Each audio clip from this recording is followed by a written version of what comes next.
What's going on, everybody? Welcome back to episode 2 of the Soulfood Football podcast. I'm your host, Dan Yauk, and today we got a pretty busy episode going on. We're going to talk about Aaron Rodgers, Adam Schefter, Tim Tebow finally back in the NFL after nearly 10 years out of the league. And then we're also going to talk about the NFL draft, looking at how teams utilized their picks and how they filled their roster needs in the draft. And at the very end, we're going to talk a little bit about the Mafia. So a very busy episode today to kind of make up for this 2-week lull in episodes. My plan was to originally release an episode after the first round of the draft, going over every pick in the first round, just my immediate reactions to it.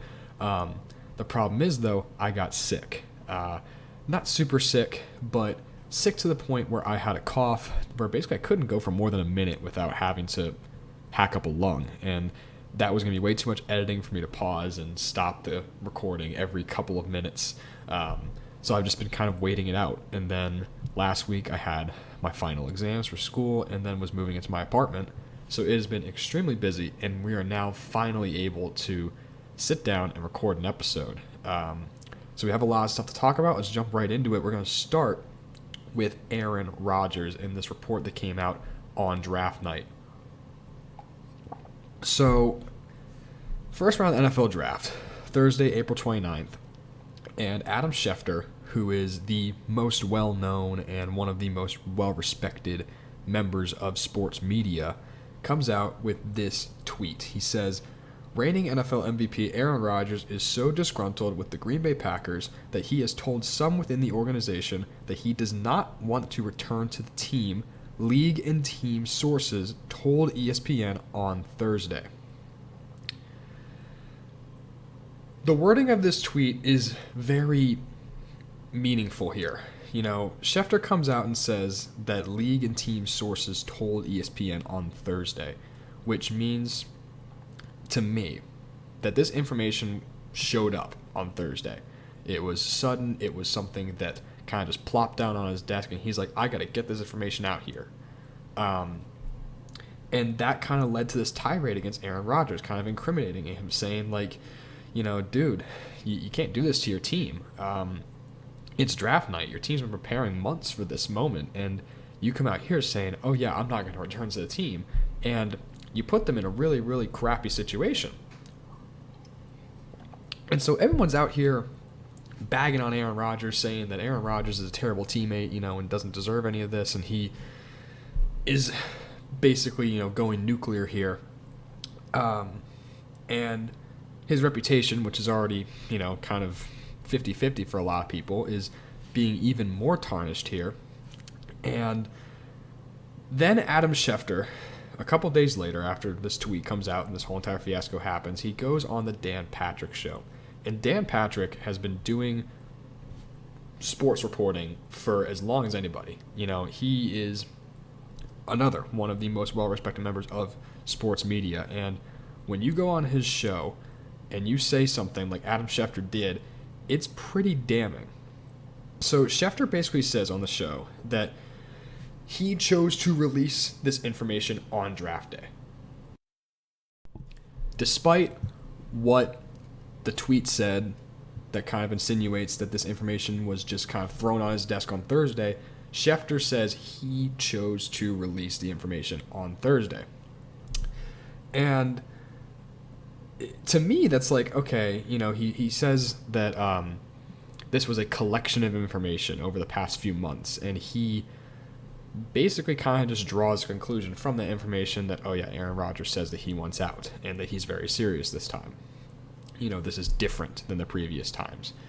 And it's almost, kind of incriminating evidence here, or falsifying information. You're extrapolating upon these claims that you have to make a much bigger point. And it's just something that seems very below what a guy of Adam Schefter's reputation would be doing. Something that, anyone, you'd realize, when you're reporting something of that magnitude, you better be sure that you are coming at it with 100% honesty and 100% correct information. And the fact that he phrased the tweet the way he did and then is trying to backtrack and change how he said this tweet. It really is just very concerning to me, and just really makes me lose a lot of respect for Adam Schefter. I don't have Twitter notifications on for many people. Adam Schefter is one of them. Because when Adam Schefter tweets something, it's typically correct and it's typically big. And right there, it's like, there are thousands of people like me who have Adam Schefter for Twitter notifications that as soon as he tweets something, you're going to see it.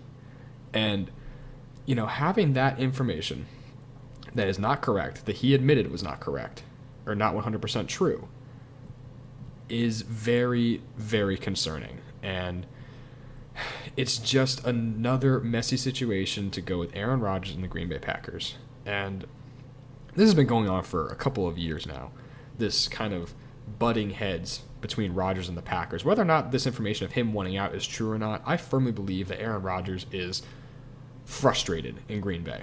Rodgers has had a great career. He's been in the league since 2005. He's 37 years old. He just won an MVP last year, his third one, to go on top of his first MVP in 2011 and his second one in 2014. Won the Super Bowl in 2011. He's done a lot. And statistically, he is one of, if not the greatest quarterback of all time. Just based on his talent and his numbers. Numbers don't mean a lot, but, they can tell you who's good and who's not. And Aaron Rodgers is certainly a good quarterback.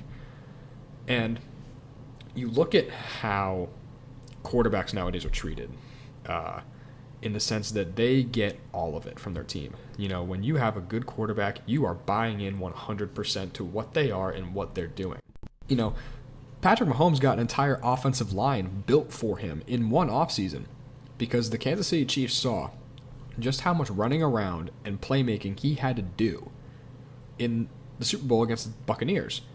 Aaron Rodgers has been doing that for almost 10 years in terms of he doesn't have crazy talent around him. Yes, he's got Davante Adams. Davante Adams is probably the best wide receiver in the NFL. But you look at the rest of this offense, look at the other receivers they got. Equinemius St. Brown, Marquez Valdez-Scantling. You've had guys come in and out. Alan Lazard, Jeff Janis, the corpse of Randall Cobb. There hasn't been a legit receiving core here in Green Bay since probably 5 years ago when you had Jordy Nelson, Randall Cobb, and Davante Adams in the beginning of his career. Your tight end is Mercedes Lewis, who's been playing in the league for 15 years at this point, and he's just a blocking guy. Yeah, you have Aaron Jones, but Aaron Jones is a running back, and running backs aren't that valuable in the grand scheme of things. And this is the big issue I have with the Packers, is the kind of mismanagement of their resources. And it really comes to a head in this offseason. So the Packers had two big free agents on the offense. It was Aaron Jones, the aforementioned running back, and Corey Linsley, their center. Linsley was the NFL's first-team All-Pro center, which basically means he was voted as the best offensive center in the NFL. Across both divisions, out of 32 starters and however many guys played center that year, he was voted as the best. So Linsley certainly deserves a payday this year. And the Packers, a little bit tight in the salary cap. You're paying Aaron Rodgers a lot of money. So it's kind of seen as, all right, you're going to have the chance to pay one of these guys their big money. Because Aaron Jones is going to get big money, right? Even though running backs aren't that valuable, he is a good player. Now, the thing is, a lot of people, including myself, thought the Packers had prepared pretty well for this situation because what they had done is drafted last year in the second round A.J. Dillon, who's running back from Boston College, fits this outside zone scheme very, very well. And the idea was, okay, his rookie year, he'll get a little bit of work in the offense, and then when he's had some time to develop after a year, we let Aaron Jones walk and we hand the reins over to A.J. Dillon. Running backs are a position that flame out very quickly just because of their workload and the hits they take. And you're going to re-sign Corey Linsley. You're going to bring back your best offensive lineman. You have him. You have Bakhtiari. You can move on with this, especially because offensive linemen are so much harder to find in the NFL. There's no team in the NFL that has a complete offensive line. Where if you could look across all five positions and say, yes, I am happy with the offensive line that we have, that we could not possibly upgrade here. You look at running backs, and most teams have a running back that they're pretty darn happy with. It's just kind of, simple math. You have 5 players at one position and, 1, 2, 3 guys at another position. You need to have more offensive linemen, and offensive linemen are more in demand than running backs are. So the Packers go ahead and they choose to pay Aaron Jones. That's their first mistake. Choosing to pay a running back after a big season, give him a large contract. You're putting a lot of risk in the fact, okay, can he stay healthy? Can he continue to have that same production? Is the offensive line going to block as well for him? Especially since they don't offer anything to Corey Linsley. They just let him go in free agency. And he ends up going to Los Angeles and signs a massive contract with the Chargers, who now are very happy that they have the best center in the league. And Justin Herbert is definitely going to be a very happy man. So that's just one of the mismanagements by the Packers, the big one that I see. And then that leads to them having to take a center in the second round of the draft this year. A completely man-made roster hole, by choosing not to re-sign the best center in the league and letting him go and paying a running back. It just makes sense. If you pay Corey Linsley, you let Aaron Jones walk, you're most likely comfortable with A.J. Dillon. You could take another running back in the 5th round if you want to, and get a solid change of pace guy. And then guess what? You don't have to use your second-round pick on Josh Myers, center from Ohio State, and you can go ahead and get a wide receiver. For Aaron Rodgers, yes, you took Amari Rodgers in the 3rd round, who's a good player, but you could have gotten a better player in the 2nd round, or another corner, or a linebacker, someone that's going to help you. That's a completely man-made hole that the Packers decided to make for some reason, and just had to waste their resources. And then I kind of got sucked down this rabbit hole of looking at the Packers roster makeup and how they construct their roster. And it's very clear to me that the Packers are a draft and develop minded franchise in terms of how they're going to construct their roster. They're one of the very few teams that really adheres to this draft and develop strategy. Really the only 2 that I could find looking at the roster makeup that I would be comfortable saying that are the Dallas Cowboys and the Indianapolis Colts, who are truly draft and develop teams. Maybe the New England Patriots, but they even seem to be turning a corner here and starting to become more of a, be aggressive in free agency, pull off some big trades to go move up in the draft or get, proven players already. So what I decided to do was I looked at the Our Lads page for the Packers, and I decided I'd look at the Our Lads page for every NFL team. And I wanted to see if there is some big discrepancy between, the Packers and these other teams in terms of, how many players they bring in free agency and in trades. And the numbers that I found were pretty interesting. So the Packers, I counted players who were signed in unrestricted free agency and acquired through trades, because that's typically when you bring in big talent. Our Lads differentiates between, unrestricted free agents, undrafted free agents, and street free agents. I only looked at guys who were signed in unrestricted free agency, because your street free agents are guys that, don't go claimed in free agency and are, more, not always, but more bottom of the barrel kind of players. The Packers have 3 starters on their team who were unrestricted free agent signings, and those are Zadarius Smith, their edge rusher they got from Baltimore, Adrian Amos, safety they got from the Chicago Bears, and then Billy Turner, who was their right tackle, who they got from the Denver Broncos. That's it. There is no player that they've traded for who is a starter. There are no other unrestricted free agent signings that are starters or projected to be starters. And that number to me seemed a little bit low. So looking through the rest of the league, what I found is, that number is pretty low. It's about half of the league average. The league average, in terms of players who were acquired through unrestricted free agency and trades, is 6. You have, and these are including outliers. There are some teams. The Cleveland Browns have 12 players on their roster who were acquired through these means. You know, the only teams that are equal to the Packers or less than them are the Cowboys, Colts, Vegas Raiders, and New Orleans Saints. The Cowboys and Colts draft extremely well. The Saints draft very well. And the Raiders kind of just do their own thing. They've had a big fire sale and sold off a lot of their players for picks, and they use these picks to build their roster up. And not always with the best players, but that's kind of what they're doing as well. So 3 out of these 4 other teams are really, really good drafters. The Green Bay Packers have not been great in the draft. They've hit on guys like Davante Adams, and they've gotten, David Bakhtiari and Aaron Jones on the offensive side. And then on defense, you've hit on Kenny Clark. I'm not counting a first-round pick. Yes, you got Jair Alexander. But the Packers have not done a great job drafting to also help fill out their depth, because after, this kind of top level of stars that you have on your team, the depth is terrible. We talked about their receivers. After Davante Adams, it just falls off a cliff. The offensive line is pretty solid. They always do a good job in Green Bay of having decent offensive linemen there. But defensively, they don't have a single linebacker who I think is a true starting caliber player.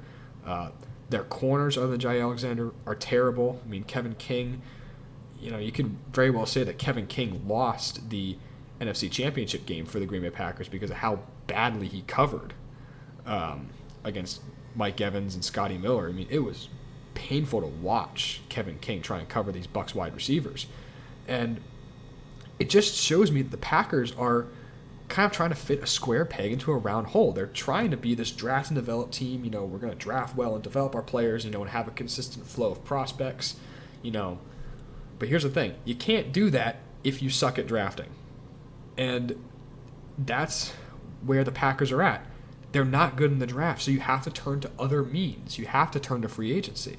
Spend some big money, and they don't do that either. The one time they did do it, they've got some good players. There's Darius Smith, Adrian Amos, Billy Turner's a solid right tackle, But you have to realize when your methods aren't working. And I think that Aaron Rodgers is very frustrated with that.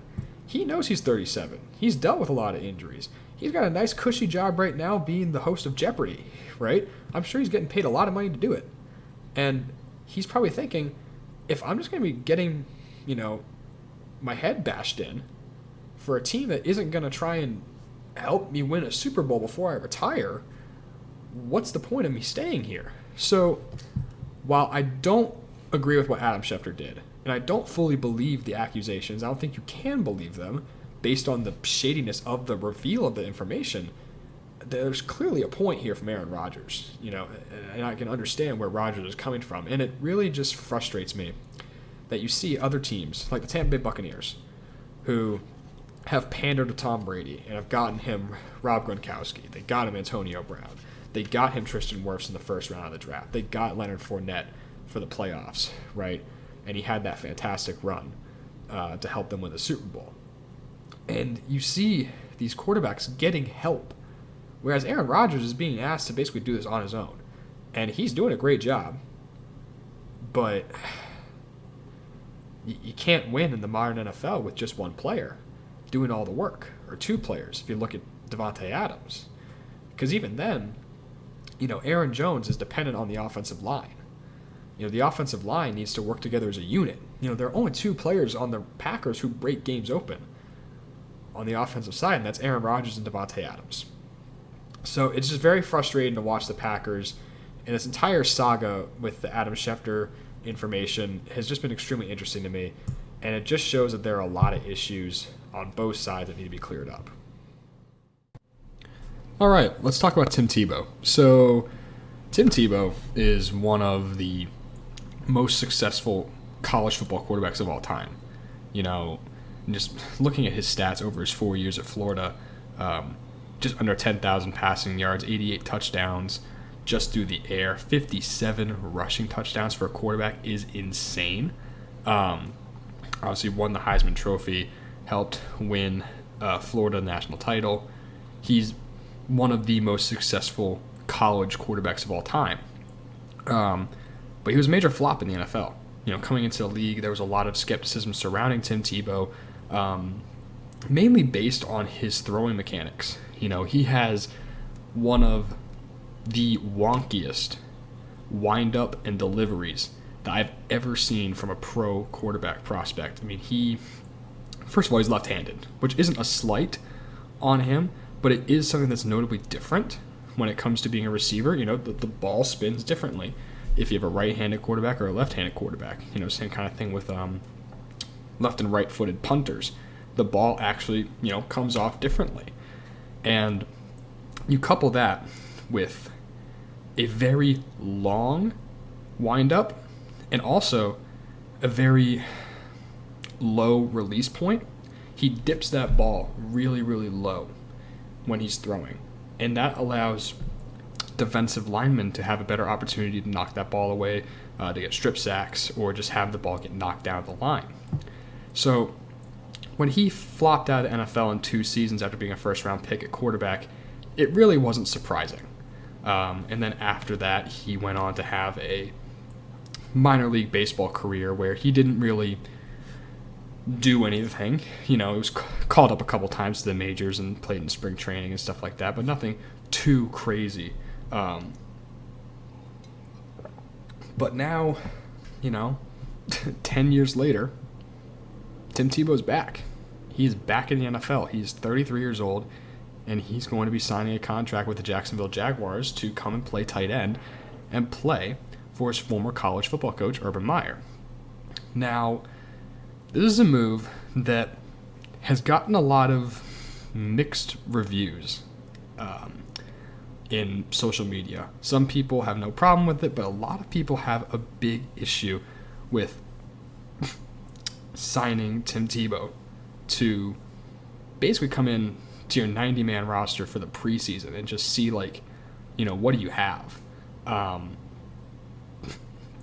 you look at the Jaguars, tight end position, their tight end room, it's not really that strong.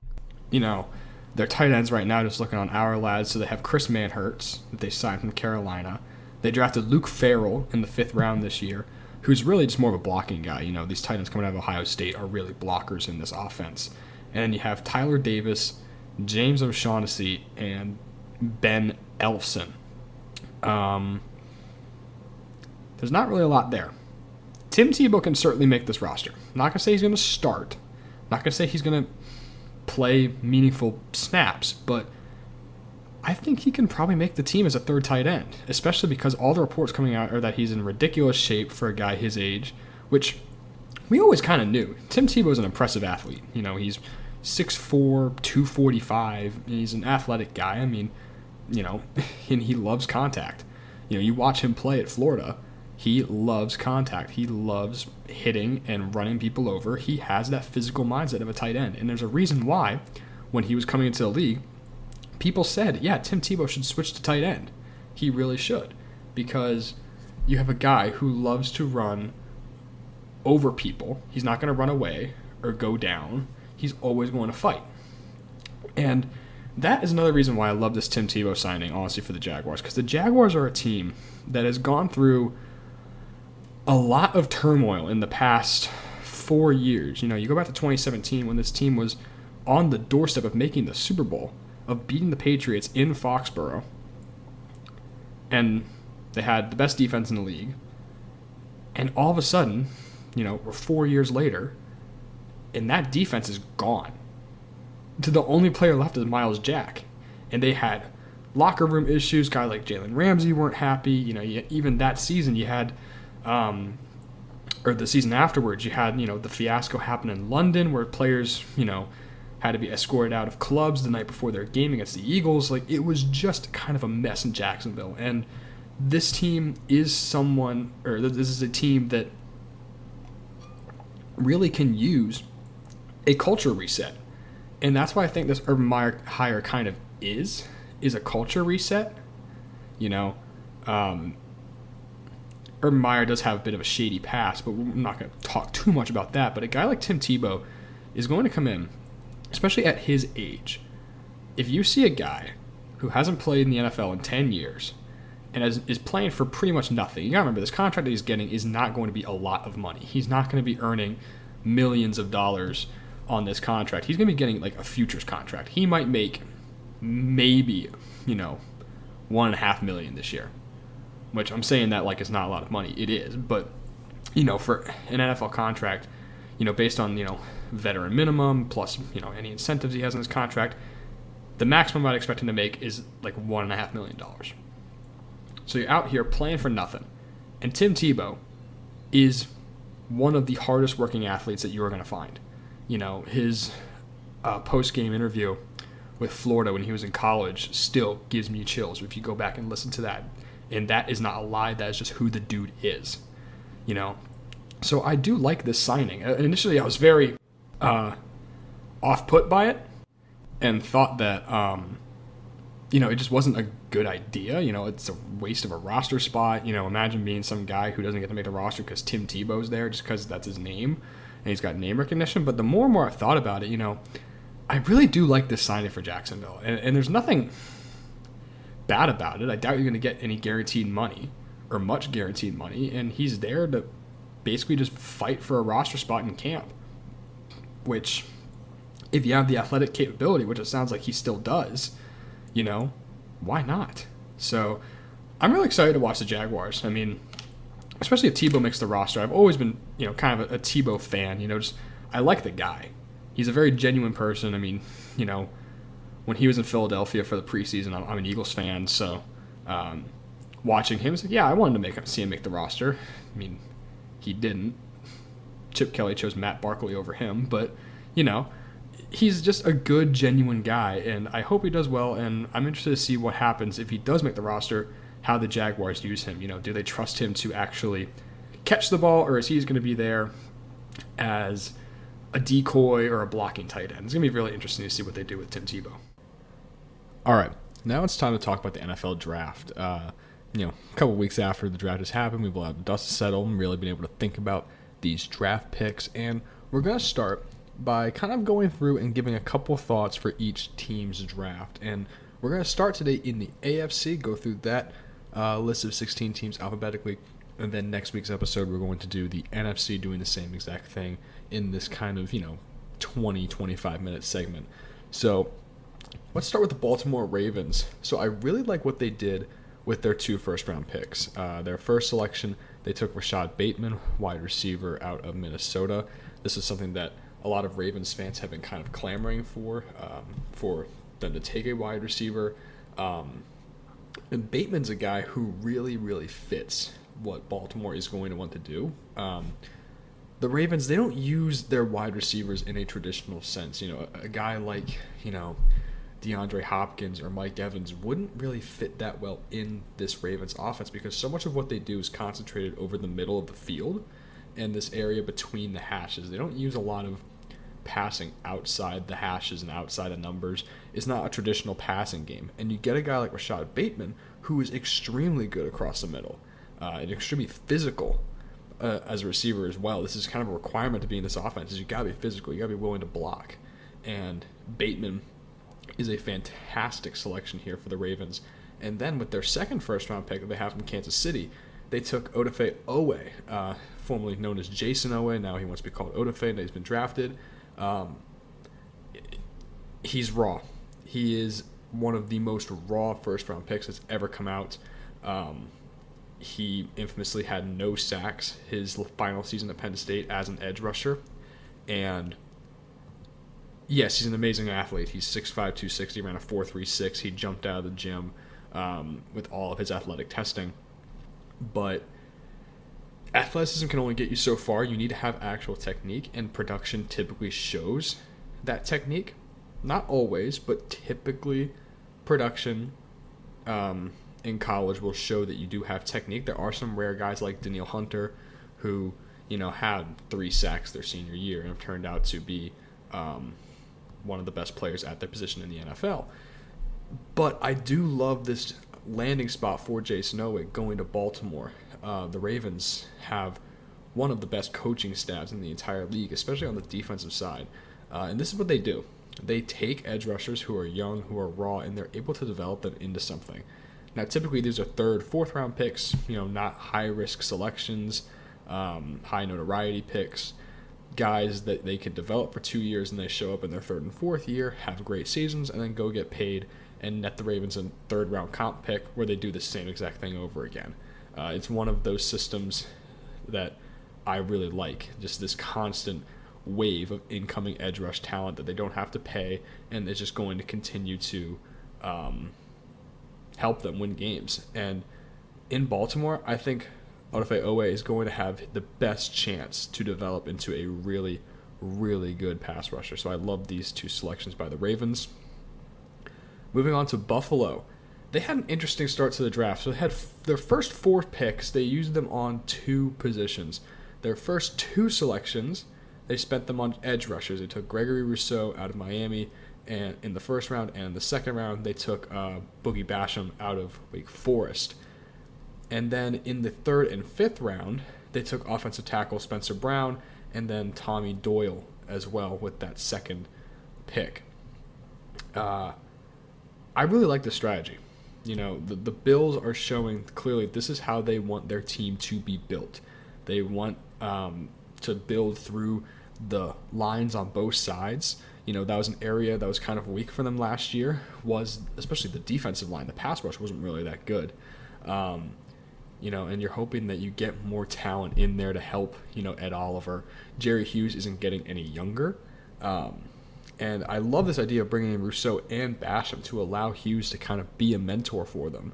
And then the way that Rousseau fits in this defense is amazing. Rousseau is a guy, he had 15 sacks his freshman year at Miami. Then, this weird COVID shortened season happened where his production definitely dipped. Actually, no, correction on that. He didn't play. He opted out. Apologies on that. Yeah, he didn't even play. So you're basing everything off of his freshman year tape where, he looked good. He had 15 sacks. He showed some decent flashes. But again, this is freshman year tape. There's still certain moments where he was extremely raw and unpolished. But again, you're looking at a guy who's 18 years old. You kind of got to expect that. But the ceiling for Gregory Rousseau, I don't think is crazy high because he's not an amazing athlete. I mean, everyone's freaking out because his 3-cone wasn't good. I'm not too concerned about that, honestly. You don't need a great 3-cone to be a great edge rusher in the NFL. You need to be able to convert, speed to power, and Rousseau does that pretty well. And also, that's not even his game. His game is rushing from the inside.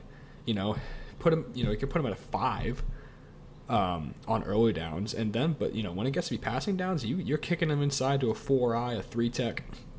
Let him go against these bigger, slower guards. A lot like Arik Armstead does for the 49ers. And, him next to Ed Oliver is going to be very, very dangerous. And then, you take tackles in the third and fifth round.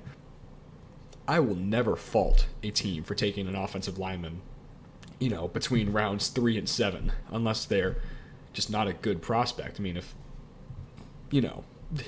Buffalo took like Alaric Jackson, who stunk up the Senior Bowl in the third round, then maybe I'll fault them for that. But always trying to improve your offensive line is a great thing. Always making sure that you have enough depth is extremely important because, you saw with some teams, namely the Eagles last year, where, you had 14 offensive line combinations during the season. Like, you're going to need O-line depth. And maybe not to that extent, but you're going to need some help on the offensive line at some point in the season. You're not going to have 5 guys play all 16 games, most likely. So I love this strategy by Buffalo.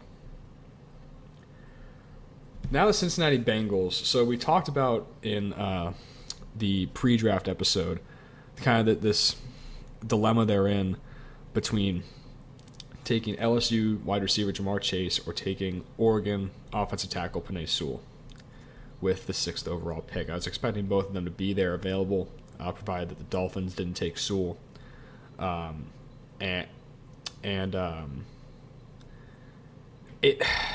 It was very frustrating to me to watch the Bengals take Jamar Chase. You can say that, yeah, they're committing to Joe Burrow, but we already talked about it. Like, Joe Burrow got destroyed last year. Not even the hit that tore his ACL and ended the season, but just the entire year that he played, he was getting pummeled by defensive lines. I mean, I'm watching the Eagles-Bengals game where the Eagles sacked him 9 times and hit him close to 20. It was ridiculous. And I would have been a bit less critical of the Chase pick if it wasn't what they did in the second round. Because here's the thing, Jamar Chase is going to be a great wide receiver. He's going to be great. In this offense, Zach Taylor runs this outside zone offense that half the league runs, where you need a wide receiver like Jamar Chase, someone who's going to be physical over the middle, going to run hard. You can give him the ball, on jet sweeps and pop passes, stuff that's going to help your offense move laterally and stretch the entire defense. But you do need offensive line help, and the Bengals had an opportunity at pick 38, their second-round pick, to get Tevin Jenkins, who I and many other people said was a first-round talent tackle. He's a nasty dude. We've talked about Tevin Jenkins a lot. And instead, they trade out of pick 38 with the New England Patriots, who moved up to get Alabama defensive tackle Christian Barmore. And then Chicago, with the next pick, trade up to pick 39 and take Tevin Jenkins. In my opinion, and then, they move a bit farther down, Cincinnati does, and they end up taking Jackson Carman. But Tevin Jenkins has such a higher floor and a higher ceiling than Jackson Carman, in my opinion. That was kind of a no-brainer pick. Just the entire second round, as it was happening, it was like, okay, literally every single team that picked through when Tevin Jenkins went at 39, I was saying, this should be Tevin Jenkins. You should be taking him here. And the fact that he fell so far is crazy. And the fact that Cincinnati just willingly traded out and didn't take him was very surprising to me. And I don't like that by the Bengals. I think you have to commit more to Joe Burrow, giving him some more help. And Tevin Jenkins made more sense, honestly, because you have Jonah Williams as your left tackle. Tevin Jenkins played right tackle in college. There's your right tackle. You get your 2 tackle situations figured out. Now you can, patch together that interior offensive line, and things are looking okay. But they didn't do it. So I'm interested to see if Joe Burrow can, retain that athleticism that he had. And I'm just hoping that he doesn't get hurt again this year. The Cleveland Browns had a really, really good draft.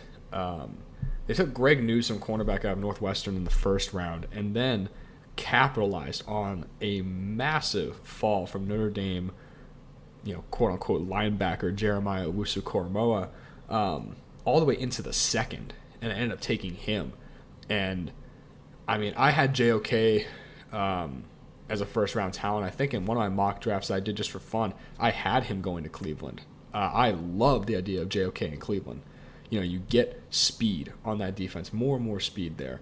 And then you have, a really, really athletic player at every level of the defense. You have Myles Garrett on your defensive line. JOK is a linebacker. And then the secondary, you have Denzel Ward. Get athletes, get speed. You want to beat teams like the Ravens and the Steelers. You need speed to do it. And I would have loved that pick in the first round. The fact that I got him in the second is just insane. And then, the Greg Newsome pick was a luxury pick, almost. You already have Denzel Ward, you have Grant Delpit. Greedy Williams is an okay corner, but you need 3 good corners in the modern NFL because 11 personnel is the most common offensive formation or offensive personnel grouping in the league. This is just a great young secondary with Ward, Delpit, Greedy Williams, and Greg Newsome. It was a fantastic draft by Cleveland, especially at the top. I loved it. So, the Denver Broncos now, they had a good draft. Just looking at some of the names that they got Patrick Surtain in the first round, Javonte Williams in the second, running back out of North Carolina, and then Quinn Miners, interior offensive lineman out of UW Whitewater in the third. 3 really good picks. But this draft still has kind of a sour taste in my mouth. And it's because they passed on Justin Fields. Justin Fields went 10th overall to the Chicago Bears. Denver picked Patrick Surtain 9th overall. Now, to me, this tells me that the Broncos, for some reason, did not like Justin Fields. They just didn't want him. I am shocked because, I'm lower on Justin Fields than most people probably are. I still think he has all the potential in the world to be a great quarterback, especially in Denver with all these weapons with Cortland Sutton, KJ Hamler, Jerry Jeudy, Deshaun Hamilton's your fourth wide receiver, Noah Fant. You got Melvin Gordon, now Javonte Williams is a running back, and you got a pretty solid offensive line. There are a lot of pieces there, and a great defense coached by one of the best defensive coordinators, in the league with Vic Fangio running the show. It really, to me, I was just shocked they chose to pass on Justin Fields for Patrick Surtain. Now, Surtain's going to be a great corner in the NFL, but, this Broncos roster is loaded, and I don't see how Patrick Surtain's going to help you win marginally more games. You got to look at things through the lens of how is this pick going to help us win a Super Bowl? And there are situations like this where you take a really good player who just isn't going to marginally help you. It's kind of like, not the same thing, but it's kind of why I was critical of the Cowboys last year taking CeeDee Lamb. I understand the pick. CeeDee Lamb's a great player, but at the moment I was sitting there kind of thinking, yeah, but your defense is terrible. And how does taking CeeDee Lamb, which is going to, take receptions away from Amari Cooper or Michael Gallup, he's a great player, but how is that going to help you win marginally more games? It isn't, in my opinion. It's kind of the same situation here with Denver where, yeah, Surtain's a great player, and he's going to be an all-pro most likely, but you need a quarterback to win in the NFL. And the Broncos probably have the worst quarterback situation now that the Bears got Justin Fields. Because Teddy Bridgewater is a solid quarterback. He's not going to lose you games. He's not going to win you games. And you can go on a run with that. If he catches a hot streak, he can pull a Nick Foles. But it just was kind of an underwhelming draft for me from Denver because of the fact that they had the opportunity to figure out their quarterback position and just chose not to. I think eventually you have to take that risk that you might get it wrong and show, hey, we're trying to do this at least. The Houston Texans finally get to be talked about here. Welcome to the party at the start of round 3. Their first pick was Stanford quarterback Davis Mills. And Mills is a guy who, I guess was getting first-round hype. End of first-round hype, which means that he should never go in the first round, which he didn't. I'm just intrigued with the fact that Davis Mills was the first selection by the Texans in this draft. For a new regime, new coaching staff, new general manager, all this stuff, your first pick is a quarterback. And what this says to me is the Houston Texans do not believe Deshaun Watson is going to be ready to play football this year or in the future. Watson is going through a very sticky legal situation. I'm not even going to comment on it. It's deplorable. And there's a very real possibility that Deshaun Watson is never going to play football again. The fact that the Texans took Davis Mills with their very first pick in this draft, very first pick with a new head, is very concerning to me for Watson's future, and is them trying to get ahead of this thing, saying, okay, we have a plan. Because off the top of my head right now, I don't even know who the backup quarterback in Houston is, honestly. So this is an insurance policy here, and clearly for the fact that they took Davis Mills with their first pick in this draft, they truly think that they are going to have to use him at some point. Got a couple more AFC South teams in this order. Got to talk about the Indianapolis Colts. I really, really liked what they did here with their first couple of picks, adding Kwity Paye and Dio Denibo as edge rushers. It's the one area on the Colts defense, or just kind of the Colts' entire roster, where you can look at it and say, yeah, they need some help there, and it's the edge rush. You have DeForest Buckner, who's a fantastic defensive tackle, but after that, the potential of the pass rush really falls off. And you get a guy like Kwity Paye, who is a high floor, low ceiling kind of guy, good athlete, explosive, kind of compactly built. He's like 6'2", 270, I think. Really reminds me of kind of Brandon Graham, just in terms of how he's built and how he plays. And I love how Brandon Graham plays. He's great against the run. He's a really underrated pass rusher as well, in terms of how he's able to use power against offensive tackles. So I love this move by Indianapolis to get these two guys. And I was a bit critical, during the draft, thinking, okay, they should really be trying to get an offensive tackle here, because Anthony Costanzo retired. I had them going tackle in the first round. I was okay with the pay selection, because tackles were falling, and I was thinking, okay, they can get one in the second. And they didn't end up taking tackle until the third round. But they added former Chiefs tackle Eric Fisher, signed him to a 1-year, $9.5 million contract. Fisher's coming off of an Achilles tear in the postseason, so he's probably not going to be ready for the start of the regular season. But, come back, at latest week 6, week 7, when the playoff push is really starting to heat up. And that's a high floor, low ceiling kind of tackle that you're going to have to help protect Carson Wentz's blind side. So I do like those moves by Indianapolis. Just another great offseason by the Colts. I love what Chris Ballard and Frank Reich have been doing there. I'm really, really jealous of just how well their team is running. I think a lot of teams are as well. Now, the Jacksonville Jaguars, I was pretty underwhelmed with their draft. I want to get it out of the way. Yes, you got Trevor Lawrence, right? And if Trevor Lawrence works out, the rest of this draft doesn't really matter because you got your quarterback. And if you can get a starting quarterback, and a good one at that, out of the draft, who cares about the rest of the picks? And I will admit, Tyson Campbell, corner out of Georgia, and Walker Little, offensive tackle out of Stanford, are two good players. Campbell was a guy who I think could have gone in the first round. I think that he should have gone over Eric Stokes, who the Packers took.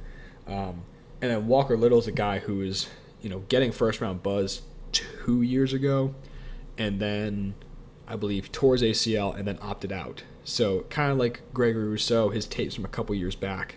But Walker Little is a really solid tackle, provided that he comes back in and plays the way that he did during his earlier college career.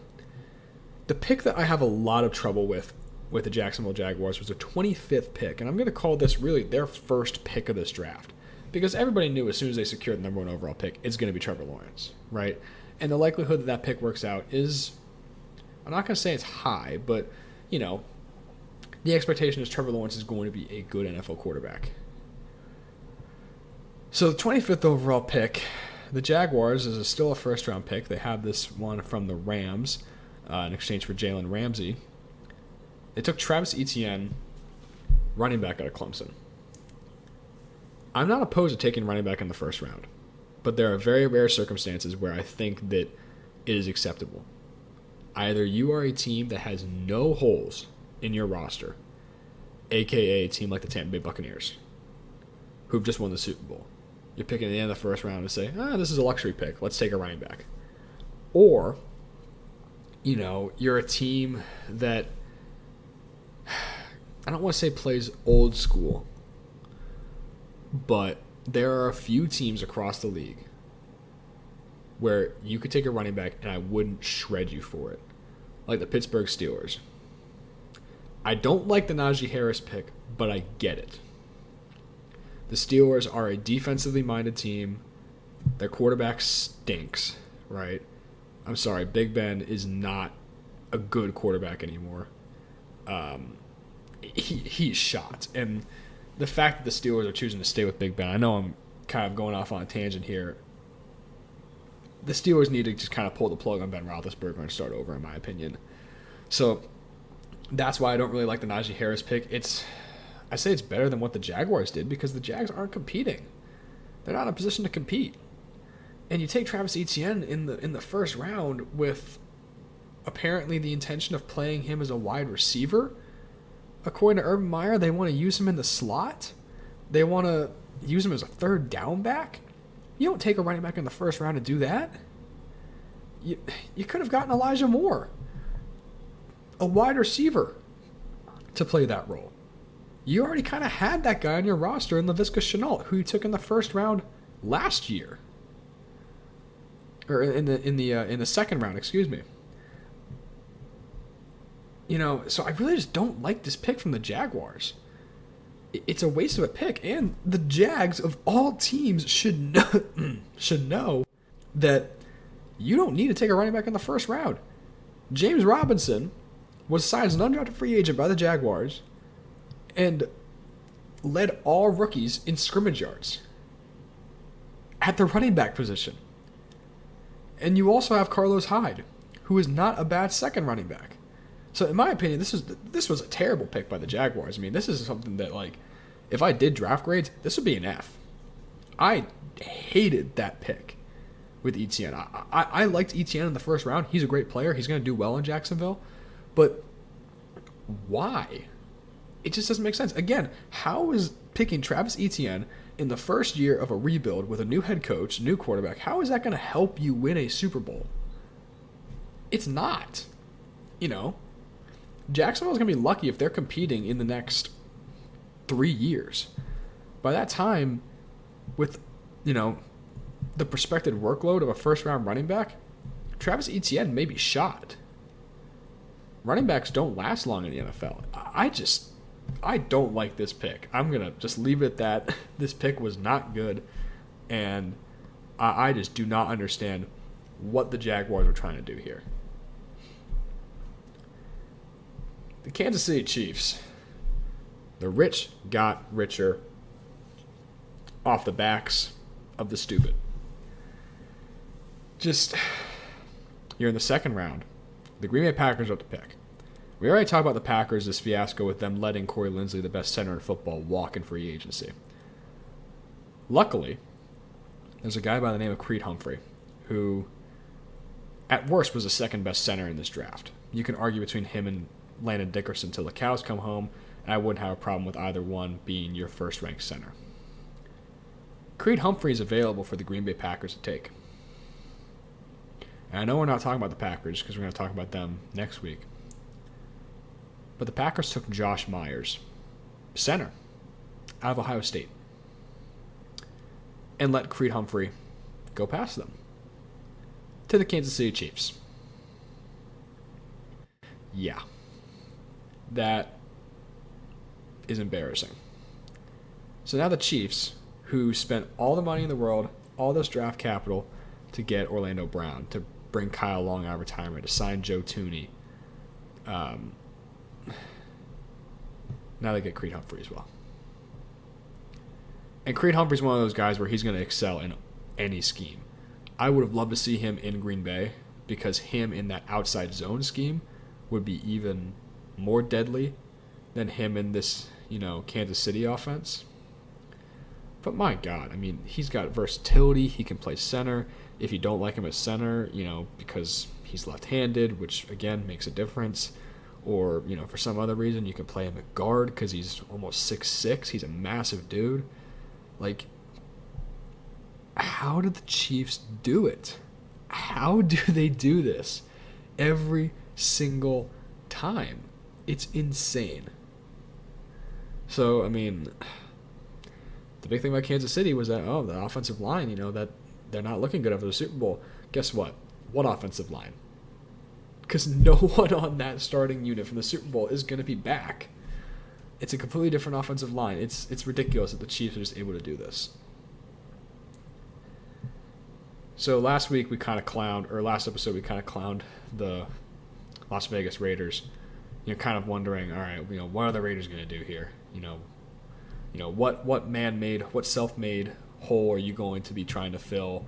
What reach is John Gruden going to make? And he made one in the first round, taking Alex Leatherwood, tackle out of Alabama, at pick 17. I mean, this is a classic reach by John Gruden. He does this all the time. He looks for guys who are 3 or 4 year starters at major schools in the SEC or the Big Ten, and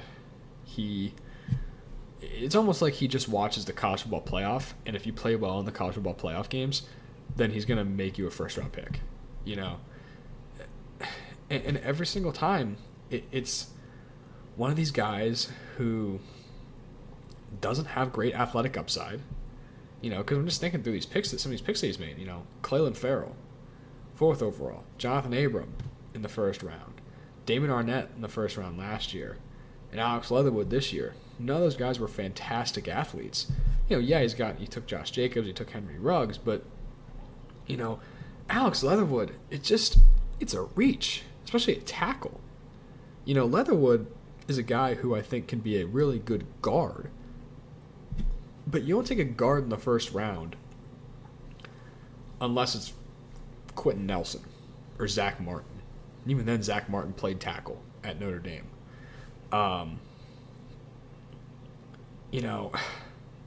Leatherwood, I feel like what they're going to try and do, they're going to try and make him play tackle. And then that's not going to work. And they're going to kind of panic and be like, oh no, Alex, we're going to move you back into guard in like his 3rd season to try and redeem himself.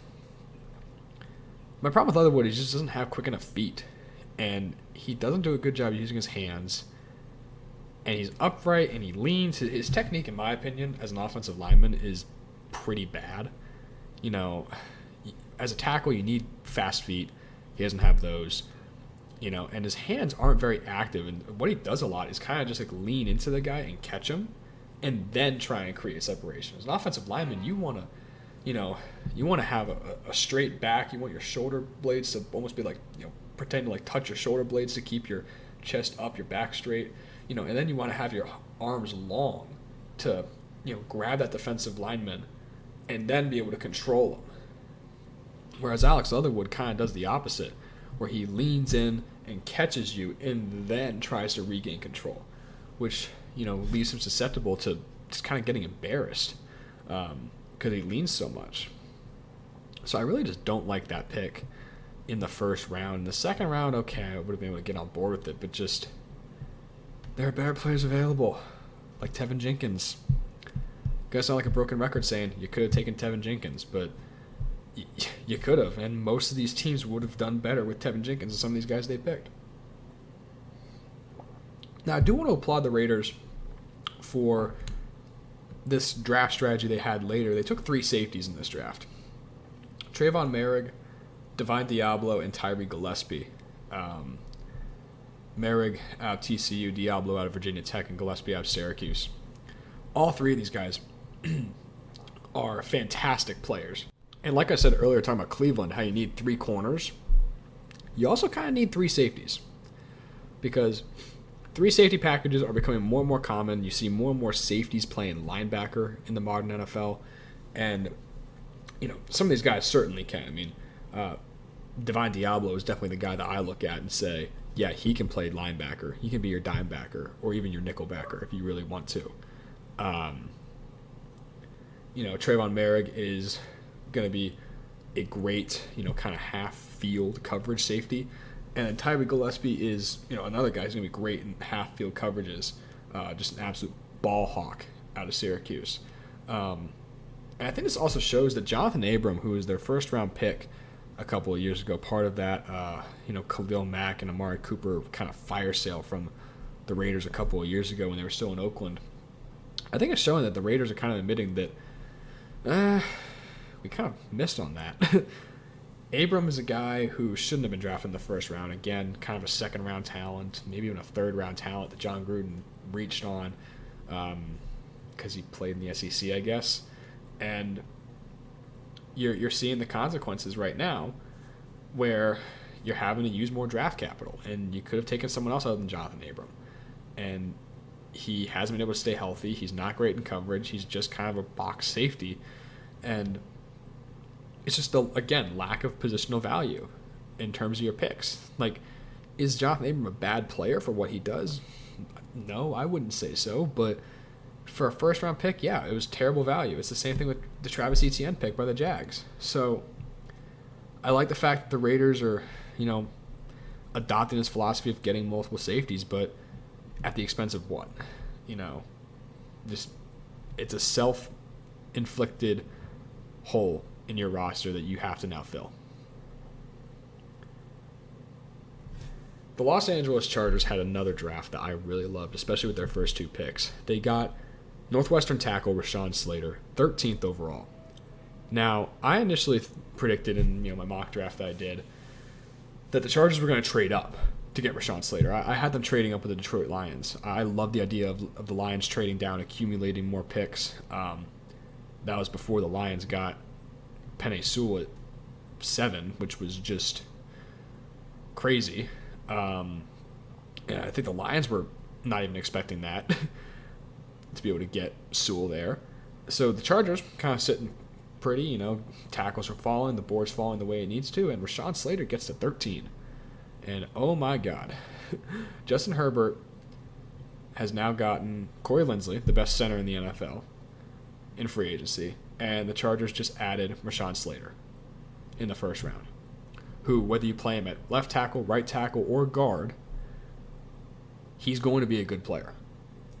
I love this pick by the Chargers. It was a slam dunk of a first-round pick, and then they follow it up with Asante Samuel Jr. in round 2.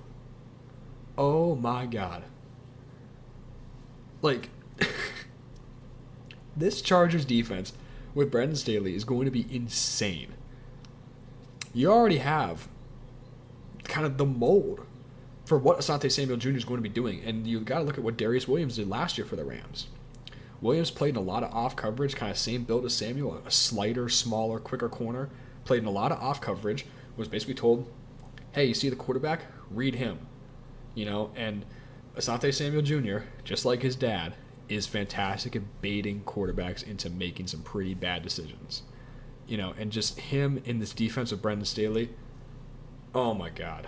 Him and Derwin James in a secondary together, just, oh my God. And then, they have Chris Harris there too, who, could probably still be a decent slot corner at his age.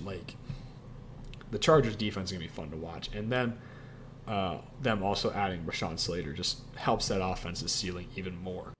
Now, the Miami Dolphins, they had a pretty good draft.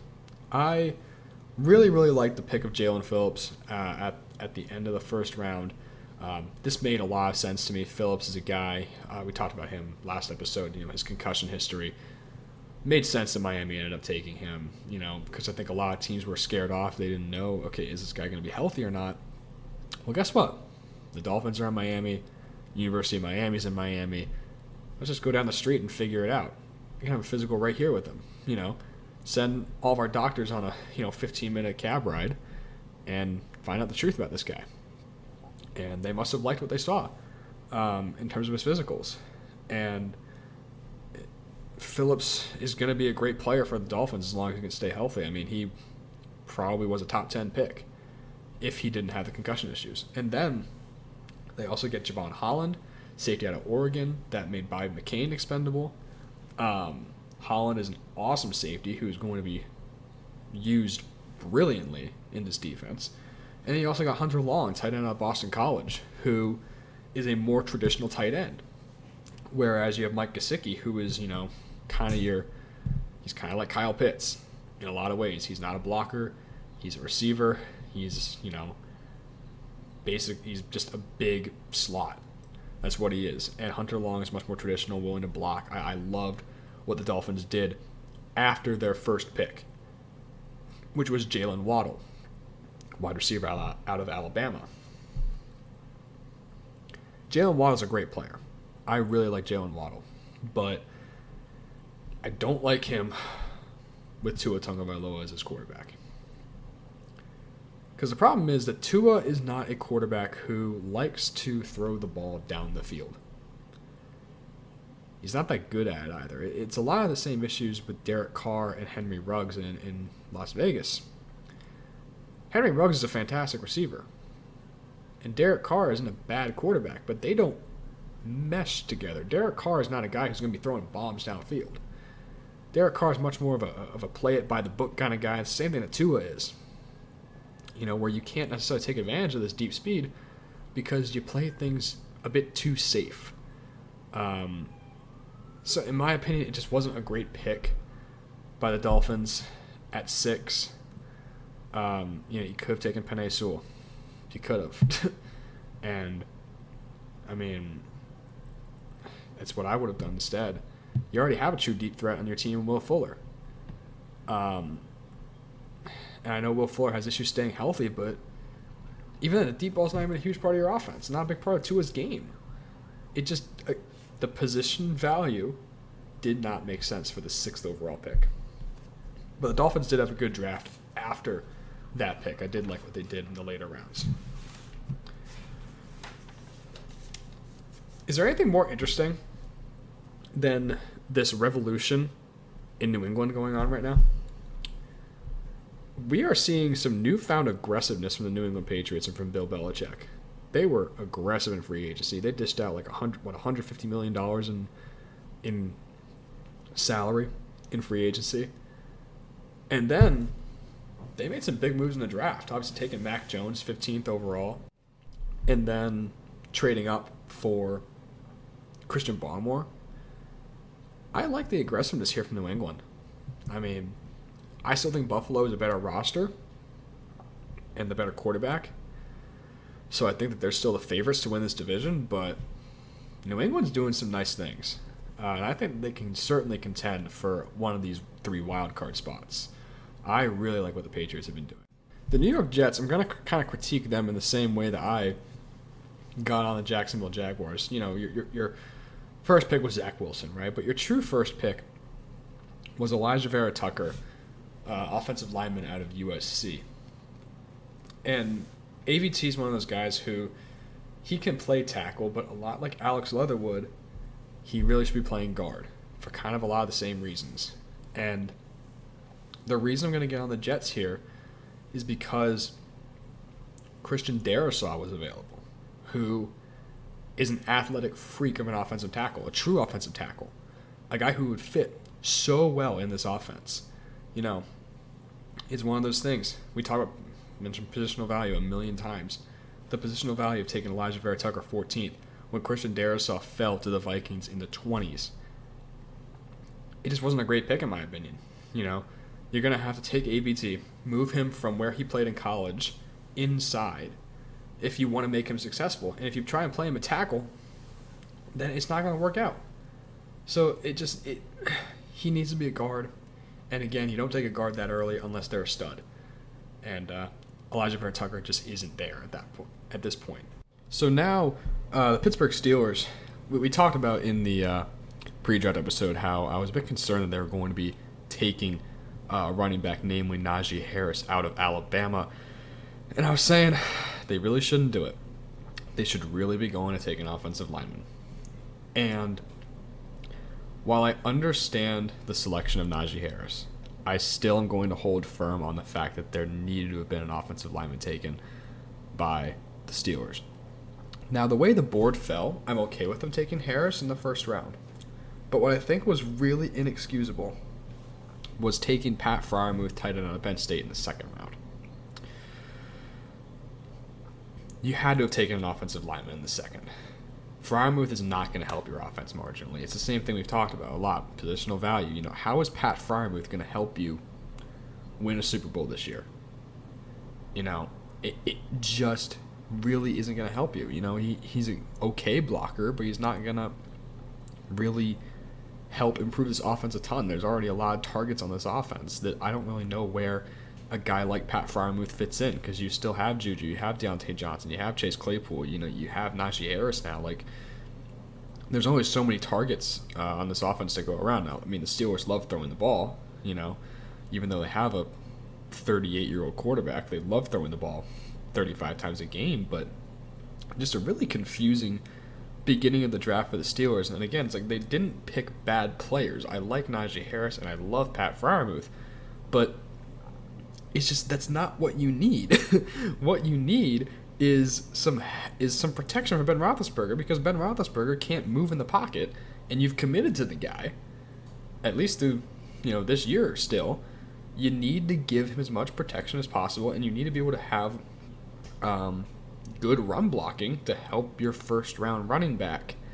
You don't necessarily have to build around your first round pick, but you kind of want things to at least complement him. It's it was just a confusing draft by the Steelers that I'm not really a big fan of with those beginning picks. That they had a decent rest of the draft, but I mean, those first 2 picks carry a lot more weight and a lot more risk, and I just don't think the Steelers capitalized as well as they could have on their 2 early selections. Last team we're going to talk about now is the Tennessee Titans. They took a big risk drafting Caleb Farley in the first round. Now, Caleb Farley, we talked about him last episode too, him and his back injuries and just his injury history in general. Very risky player, but again, same thing with Jalen Phillips. A guy who was probably consensus top 15 player in this draft class if he didn't have the injury concerns. Now, I'm excited the fact that he went in the first round because that tells me that, there's a feeling around the league that he is going to be able to play again. I saw him, he was ranged in between, first and fourth round, depending on what teams thought about his health. And the fact that he went in round 1 gives me hope that teams think that he's going to be ready to play and that he will be able to play for a long time, because teams wouldn't draft someone in the first round that they knew wasn't going to be able to play for them. So I do like the Farley pick. It's a big risk, but that defense was really bad last year, and they need as much help as they can get. So why not swing for the fences? And then also they got 2 guys that I really like later. They got Monty Rice, linebacker out of Georgia, and Dylan Radunes, tackle out of North Dakota State. You need Radunes because your previous first-round pick, Isaiah Wilson, has flamed out. We will say that. That's a generous understatement for what happened to Isaiah Wilson after just 1 year in the league. And Radunes is a very safe pick in my opinion. He's going to be kind of like we talked about with Eric Fisher. A low ceiling but a high floor kind of guy. Good technique. Not going to be a superstar, but will be a solid tackle who can start, but is going to be really, really good in the swing. So I do like what the Titans did.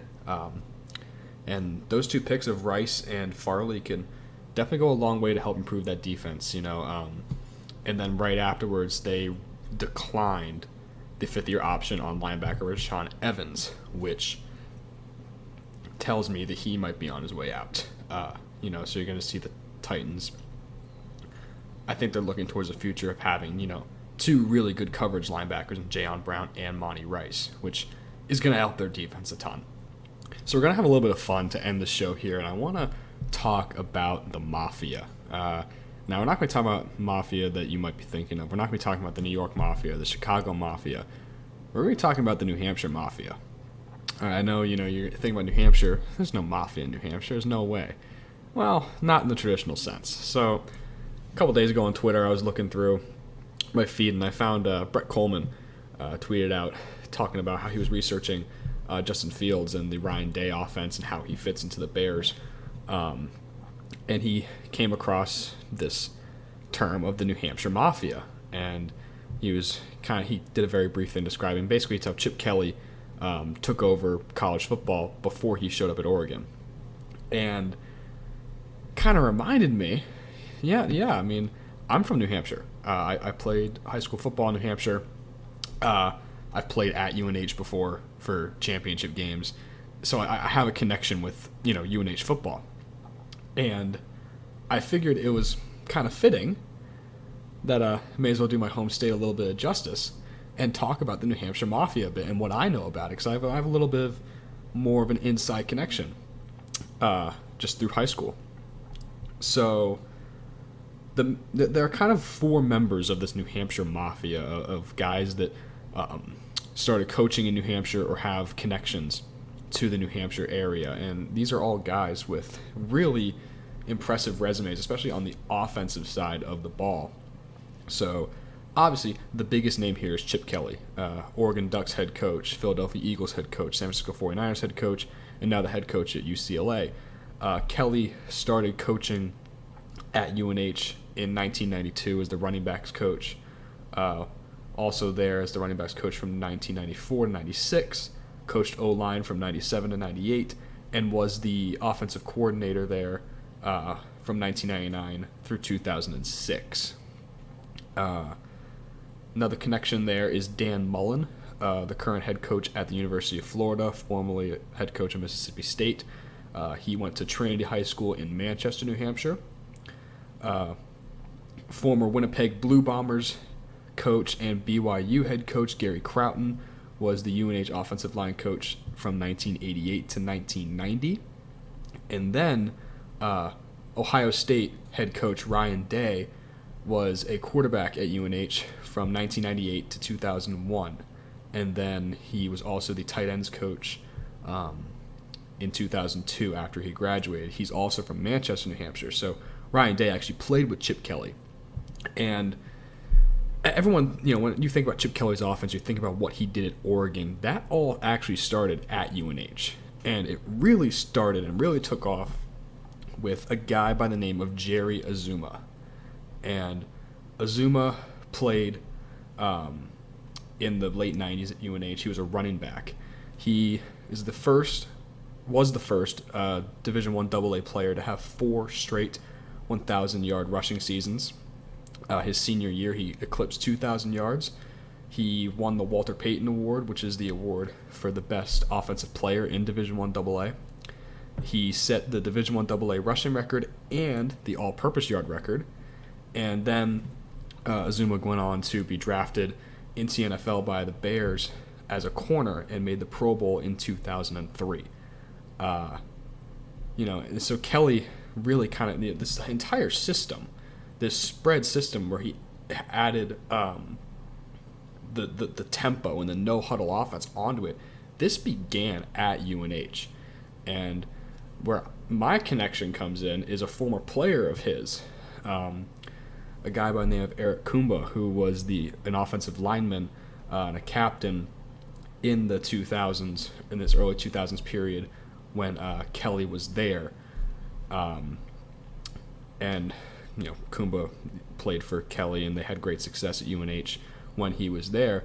And then Kumba ended up being my high school head coach for a couple of years. And so my first offense that I truly learned and really was able to sink my teeth into was a watered down version of this Chip Kelly spread offense, no huddle, up tempo, lots of outside zone runs and quick passing. And it's just kind of a cool connection that I have, and some of the other guys that we had in our coaching staff also played when Kelly was there. Our running backs coach played and was the backup to Jerry Azuma when he was at UNH, and it's just kind of a fun thing because I remember, because I'm an Eagles fan, watching Eagles games when Kelly was there, and sometimes you can hear calls through the mics, if the ref leaves their mic on or something like that. And I remember hearing, I don't remember what the call was from Sam Bradford, but I remember hearing something, and I said to myself, hang on a moment, I know that call. And I thought that this was just like a coincidence that, it's the same call that we used. But turns out that the play that they ran from the call that I heard was the exact play that it was for us in high school. The same play, same cadence, same snap count. Everything was the same. So you can do with that information what you will. But it was just kind of cool when Brett mentioned the New Hampshire Mafia. He's probably going to do a video where he'll go a bit more in depth into it, talking about more of the schematics of it. But it's a cool connection that I have that just, and my entire, thoughts about offense kind of stem from this first offense that I learned. I truly believe in, the up-tempo passing. And while my thoughts about offense has evolved and I've become a bit more of a fan of the true air raid, this spread kind of option offense will always stick because it's a very effective offense for high school. With us, we didn't have crazy athletes at my high school. We weren't big, but we were fast. And, that offense uses speed to its advantage. It uses speed and conditioning to its advantage. And we ran over people. We destroyed teams. My freshman year, we were undefeated state champions. We consistently beat teams, scoring 50 points. And just playing in that offense was so fun, and being able to know that I've played in an offense that, has succeeded at the highest levels of college football and the highest levels of the NFL. Just a really, really cool thing. So that's the last segment for today. It's been kind of a pain to record this episode. I mean, I've been recording this over the span of like 4 days because my voice just kind of keeps on going out after about half an hour. And I start coughing and I can't stop. And I basically just had to be taking a ton of breaks. And I'm just hoping that this, this set of allergies just goes away. It stops. I mean, for a while it could be excused because I got my vaccine and it's like, okay, I'm sick from that. But now I've had that thing for 2 weeks now and I'm still just feeling, this cough and this tickle in my throat. It just stinks. So I'm hoping that when I start recording the next episode, where we're also going to go over the NFC draft, the same way we did with the AFC, that I'll start to feel a little bit better and it'll be maybe a bit smoother of a process. And we can start getting these episodes out on a more consistent basis. But enough of that. I hope you enjoyed today. We talked a lot of football. Talked about the Mafia, talked about the NFL draft, talked about Tim Tebow, and talked about Aaron Rodgers and Adam Schefter. Please support the show in any way that you can. All that support is appreciated. I love doing this, and thank you for the support. I'll see you next time.